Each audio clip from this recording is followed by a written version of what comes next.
3, 2, 1. Day breaks, mind aches. I'll be running when my feet hit the ground. Welcome to From One Mom to Another with Cindy Anderson. I subscribe to the belief that women need women. As a mother of 7, she is versed in all aspects of the triumphs, joys, and challenges of parenting. Tap into your own strengths and trust that you are the best mother your children ever had. And give yourself some credit. Take some time to breathe. You are doing better than you think. Now here's Cindy. You are all doing better than you think. Welcome, everyone, to this week's episode of One Mom to Another. This week, Stephanie and I are going to explore the dangers of women using a worldly construct to determine how they think they are doing as mothers. We want to talk about the misconceptions around what we as women think makes a successful mother and how we can reframe our way of thinking. I want to start off by telling you about the time that I shut the day down. It was a summer day. Everybody got up on the wrong side of the bed, including myself. I was impatient with my kids. They were impatient with me. No one liked any of the meals that I had made. And around about 5 or 5:30 after dinner, someone said something that was the last straw. I called all my kids around and I announced that the day was over. We were shutting it down and all going to bed. You could imagine their reaction. They, what? I said, you're going to bed. And they said, what does that mean? Do we get our pajamas on? Yes, you get your pajamas on. Do we brush our teeth? If you're quick. But everyone, including myself, got on our pajamas and we went into bed. Okay, I remember that day. And what I mostly remember is staring out my bedroom window, sitting there in my pajamas, staring at the whole neighborhood still outside. It was so bright outside. Like there wasn't even a hint of dusk. It was summer, so there was probably 3 or 4 hours left of daylight left, yes. Okay, but I swear I heard a mom yell lunch was ready to her kid. So I don't want to be controversial, but I would like to clarify that I think it may have been earlier than 5 o'clock. There was an ice cream truck circling the but it was 5 o'clock and that's my story. But I will say, having survived the great bedtime shutdown of 89, as a mom now, I appreciate the genius of that move. And I have employed that same tactic on multiple occasions with my own kids. And I thought to myself, my mom's a genius. Well, I think I've been telling you that for years. And although I am thankful that now you see the genius of my ways, I use that day to determine my value or measurement as a mother. I went to bed that night feeling the day was a failure and that I had failed. The world loves to measure. Right now in our daily lives in 2020, we are measuring coronavirus stats, earthquakes, the size of meteors passing by the earth. There are many ways we use to measure or figure out the worth of something. A couple examples of the kind of constructs we use the first one might be comparison. We love to compare, determine what something is or isn't by setting it against an ideal or a fixed object. And secondly, we like to use qualifiers to determine if something is good or bad, pass or fail. Unfortunately, we use these same techniques to determine our stats as a mother. This past week, we compared the meteor that passed by Earth. According to Google, it was the size of a football field. We do the same things when it comes to comparing ourselves. One of the places we use to compare ourselves or determine our success is on social media. When we approach our social platforms with a motivation to compare, we often compare our worst to what we perceive as examples of perfection. I mean, they must be perfect, right? We conclude that because they have a picture to prove it. The problem is that we are not able to make an appropriate comparison. When you say a meteor is the size of a football field, it is a clear and concise picture. You have an accurate picture of both the meteor and the football field. But when we compare ourselves to someone else, the assumption that we are or should be the same is erroneous. We have different personalities and skills. The comparison causes us to draw conclusions about ourselves and someone else that may not be accurate. And so our comparison will never reveal a true measure. And motherhood without measurement means that we will all do things in our own way. Instead of looking at someone's post as an affirmation or a failure, look at it as a celebration of their unique talents and skills. You know, one time I went to a play date when my kids were a little bit younger, and there was a woman there who was, you know, friends of a friend that I didn't know very well. And my friend really wanted to highlight this woman's amazing ability to create these amazing birthday parties for her children, like from scratch. Oh, wow. So she was showing us pictures, and these were Pinterest-worthy pictures that she created all on her own. They were amazing.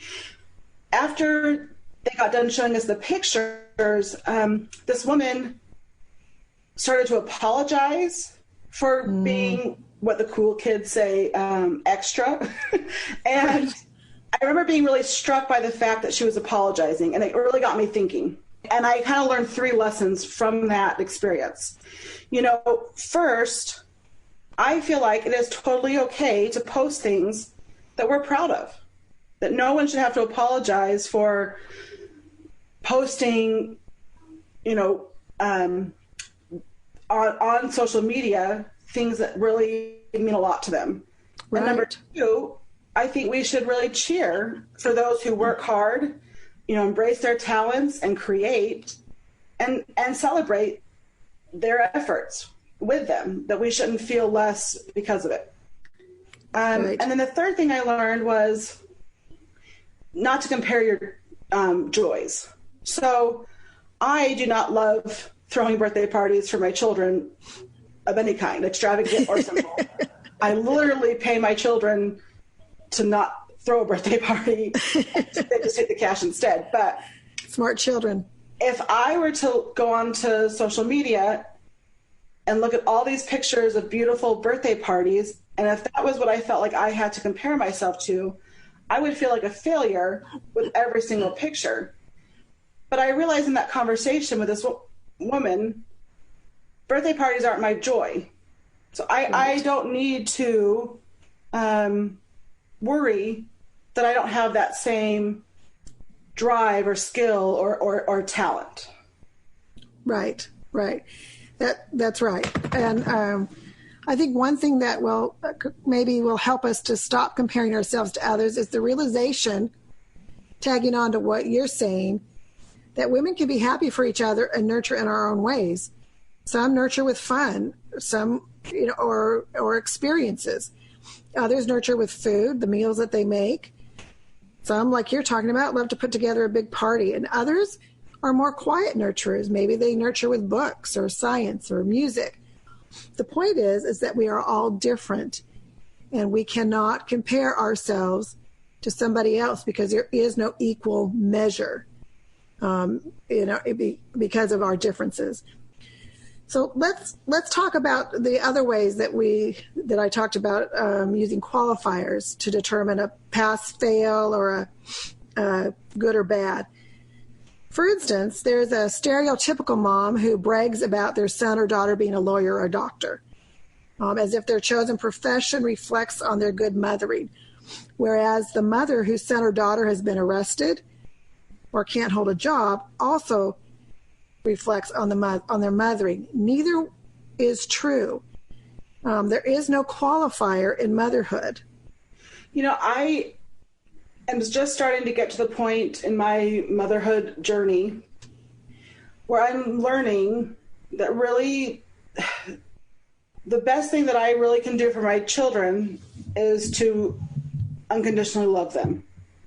I mean, I work hard to help them set, you know, good expectations for their lives and teach them to be good citizens. But really, you know, at the end of the day, what I truly want for my kids to know is that they are loved. And I feel like that is kind of finally understanding how to mother free from qualifiers. Yeah, that's right. That's, and I think it's really, I just want to add there that we all have our own circumstances in which we mother with our unique, and we all have our own unique struggles. So there's never going to be one metric system that works for all of us. So let's talk about how we reframe our measure of success as mothers. Keeping an eye on the bigger picture. Motherhood does not come down to one day. I thought I had scarred my kids for life the day I sent us all to bed. But after asking all the children about that day, the older ones like Stephanie had some funny takeaway with a better understanding as they became parents, and the rest were too young when it happened and they have no memory of it. So keeping the big picture in mind allows us to trust in ourselves, trust in time, trust our children, and most of all, trust in a good night's sleep and be ready to try again. You know, Rich would often take the kids up to the Uintas camping. The Uintas are in Utah. And one of their favorite activities was to climb up the mountains. These were mountains that were made of rock. And not just rock, I mean, big, huge, like boulders, like serious rocks.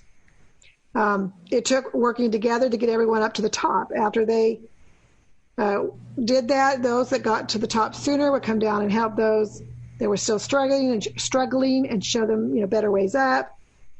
Once they got everybody up to the top and they had come down, they would tell their tales of adventure, bragging about their scrapes and bruises, their slips and falls were adventures unto themselves. And when they got to the top, those same slips and falls were not compared and tossed out as failures. As we work through the learning curve, the stumbles and falls, just like climbing the mountain, are not statements of inadequacies, but hallmarks of trying and progress. And just as the kids all helped each other with the climb, instead of measuring ourselves to others, we can offer and help and accept help along the way. Okay, so let's talk about some examples of what I mean. And why isn't, I talk about measuring upward movement. And so why isn't that just another metric? And I want to say, although motherhood on its own cannot be put into a worldly construct of measurement, it would be wrong to think that we would never need any room for improvement, education, or emphasis on the how and why we teach our children. Just as damaging as it is to feel like every day you fail, it is also damaging to not embrace opportunities for improvement. I would also say another danger, though, would be to equate having room for improvement with failure. Needing to improve, it means we're human, not bad moms. Right. You know, as parents, we want to parent in a way that we feel good about. And so I think then we need to have, you know, honest conversations with ourselves, you know, about what we struggle with. And then we set goals to improve. And I think trying to improve should be equated with bravery and strength and love. Right, right. Maybe we do yell too much. Maybe we have circumstances with our children that take some additional learning. As we work through that learning curve, we will stumble and fall. And the key to climbing that mountain is that those falls and stumbles are not statements of inadequacies, but hallmarks of trying and progress. And yes, and it does take bravery and love. I think that's a really great way to phrase that. I think the key is to reframe our measure of success, focusing on the upward movement, goals, and purpose that you have for your family without the self-deprecating judgments along the way. You know, and I think when we kind of hearkening back to our talk about the social media and comparing joys, then when we stop comparing what gives one person joy to another and finding confidence and comfort in that, then we can really focus on what actually matters to us as a parent. I am a huge lecturer. I love to lecture my kids. I've got a lecture for almost every topic. And I started noticing that these lectures were not quite so effective. And I kept thinking, why are they still misbehaving? My lecture was amazing. Like, I said some really intelligent things, and yet here we are still having to have these same lectures. I actually took a parenting class.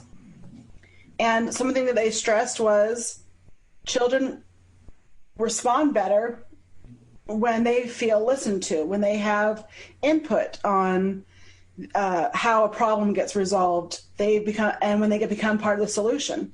Right. I have been working really hard to listen to my children and to do a whole lot less talking. And so that's been my new goal, and it's been really hard. But that has become my focus as a parent that required a very honest conversation with myself and some new goals being set. Yeah, and I think I like the way you said that's become my focus. And I think this is really what I'm trying to say too, is that that upward movement, it is not a perfection. It's just, are we moving? And right. If we stumble or fall and need some help, you took a parenting class, then that's what we need to do. And we can do that and not have it be a mark against our ability to mother. Right. Going back to the, I'm sorry, go ahead. There's no stigma in having room to improve. We are just trying to be, better parents. That's right. That's right. And so that's what I mean by that upward movement. We have our goals. We have our focus. We accept help along the way. Maybe we find somebody along the way, maybe once we've gone through something, that we can turn around and help somebody else. I have a lot of children that have anxiety issues, and I had to really learn how to parent differently. And then I would come across friends who were then starting to deal with those issues, and I was able to turn around and help them, and others, like others helped me. And I think that's, the key here as women and mothers, to set aside the self-judgment, set aside some sort of picture that we see for ourselves, or we think that we're supposed to be or supposed to do, and accept that, and create this community of women with strengths and skills and talents that help all of us, get up that mountain. The only way to be the best mother you can be is to be yourself. Offer yourself to your children, to others, and be supportive of other mothers who do things differently than you do. If we are not measuring ourselves by comparison or qualifiers, we can mother with a new perspective. In my book, I talk about creating your own personal one-of-a-kind yardstick, using your own talents and superpowers, making your own personal family goals, allowing yourself some grace, and continually moving up the hill towards those goals. From all of that, I would like to emphasize a couple of those points that I make in my book. The first one is family focus. What do you as a mother or parent want to accomplish? Every family is different, right? We've got families that are all about sports, or families about music, families that love to play board games, reading, puzzles. Every family, including our own, that I've known, has inside jokes that no one outside the family think are funny. I feel kind of bad for in-laws when they first enter into our family. Right. Because unless you have seen Clue or Galaxy Quest about 1,000 times, right, you kind of won't understand about half of our conversation. That is right. And I think that's one of the fun things about families, are those inside jokes and those things that other people don't get. But we get them in the end. Eventually they think we're as funny as we think we are, right? I hope so. Yeah, me too. So some of your goals and emphasis are going to surround those interests, and you ask yourself, what is our family going to be about, and then put those goals together. And I would take a minute to put a plug in for the idea of involving your children in that conversation. Right. Yes. Our little guys, they have lots of opinions about their day and what, they want to spend family time doing. And I think it's a great opportunity to let them weigh in and feel like they have emphasis and input in what your family is about. That's right. And just like when when you think of an idea and you create this and you make a plan, you're all in. When you include your kids, they're all in too, right? I mean, that's, Absolutely. That's really, that's a great idea and a great point. And then another way to mother with a new perspective is, what's important to you? What will we let go and what will we fight for? What lessons do we want to want our children to learn, what and how will we teach our children, and how will we discipline. In answer to some of these questions, Rich, my husband, and I made some goals. And one of which was that we wanted to make sure that our children felt loved and safe in our home. And one of the ways I decided to try to accomplish that is that I wanted them each morning to start with a smile and each day to end with a smile. And with my kids feeling loved, that I loved them. So I would greet them every morning with a smile, and often with a silly song. Now the kids, they didn't really appreciate, they said, sometimes my silly songs at 5:30 in the morning, but I think they really loved them. I start playing Eye of the Tiger for some of my kids to get them out of bed in the morning. And they think I'm insane, but I'm feeling pretty pumped three minutes into that experience. So and they grow up like we talked about before. They grow up and they'll see the genius of our ways. So and then at the end of each day, I just made sure we read a story, sang a song, said our prayers, and tucked them into bed. And regardless of what happened between the morning and the evening, if I did those two things, I had accomplished my goal. Did I ever fall short? Sure. I mean, the day I shut the day down, nobody went to bed with a song and a story. But I did what I did according to my personality, and was always striving to accomplish it more days than not. If something is important to us and we aren't just doing it the way someone else does or because someone else is doing it, it's so much easier to accomplish. It's so much easier to make it a natural part of our day and become part of our routine. I'm a morning person, and I like the quiet of the house with all the kids safely tucked into their beds. And so this was me and part of who I am, and I did it according to my personality. And then I will say, last but certainly not least, your plans, your goals must be adaptable. No other example could be better of this concept than the one that we are in right now. Stephanie, you are in the thick of it right now with your children. Yeah. So the goals I had at the beginning of March look absolutely nothing like the goals I had in May. Like, we went from, we're going to thrive to we got to survive real fast. Right. Yeah. And you had a senior, and so her year didn't go as planned. Right. We had to dig deep and figure out what our new family goals, our new normal was going to look like. We had to get creative about how we were going to, compensate for some of these, losses of things that my kids were looking forward to, like graduation ceremonies and proms. And, a lot of it just took some resilience, realizing that, hey, these kinds of things happen in life. But, a lot of it was sitting down together and saying, what are we going to do as a family to make this time, be positive? And once again, including those kids in that, in those decisions. Yeah, absolutely. Yeah. I think that the ability to adapt your plan to the circumstances around you is key in our ability to keep moving up that mountain. My instinct when life gets out of control or changes, what I try to do is exert more control, right? Like, if things are spiraling out of control, so I try to tighten it in a little tighter, trying to somehow just squeeze harder. That's right. If I just hold tight enough, this will work out. But if we do this, we break. It's not going to work.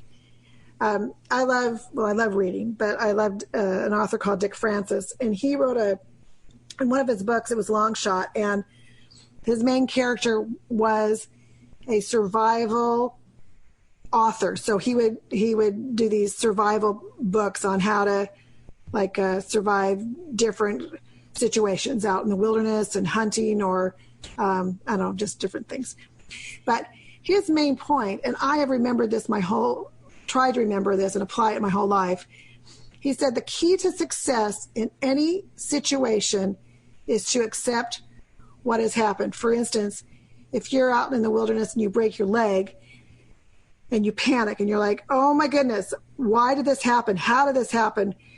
I was just walking. What? This isn't fair. Well, pretty soon you bleed out and you die. Right. But if you say, oh my goodness, I have broken my leg and I've got to make a splint, I've got to stop the bleeding, then we are handling the emergency situation. And I think this is true in life. You know, oh my goodness, this event has occurred, and now how are we going to handle it? And so I think that certainly will help us be adaptable, because life doesn't know our plan.